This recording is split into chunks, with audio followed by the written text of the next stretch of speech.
my idea is that we're entering a world of big data where we can better predict the future than ever before. However, that prediction is never 100%. So we need to be more comfortable making decisions with imperfect forecasts.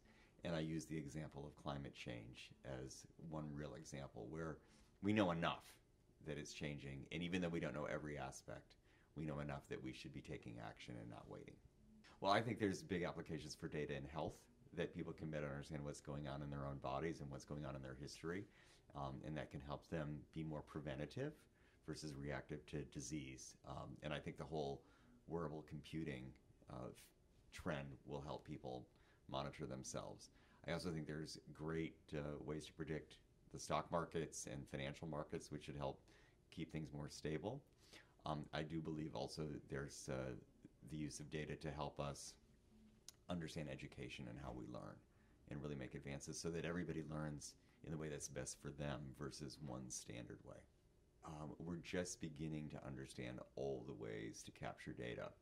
Some people are afraid of that because of privacy, but in fact I think data sets us free. And sharing data transparently and collecting more data transparently helps us to know more about ourselves and the world around us. I think we need some rules to use that safely for people, but I think we should all be excited to have more sensors around us and more data around us. The more we understand the world, the more we can support it and reinforce it and be active participants in it. I don't believe in spying. I don't believe that we should capture the data. On the other hand, I think the more people are knowledgeable of their own data, the more they're knowledgeable of what it can do for them, the more it's an asset they can use.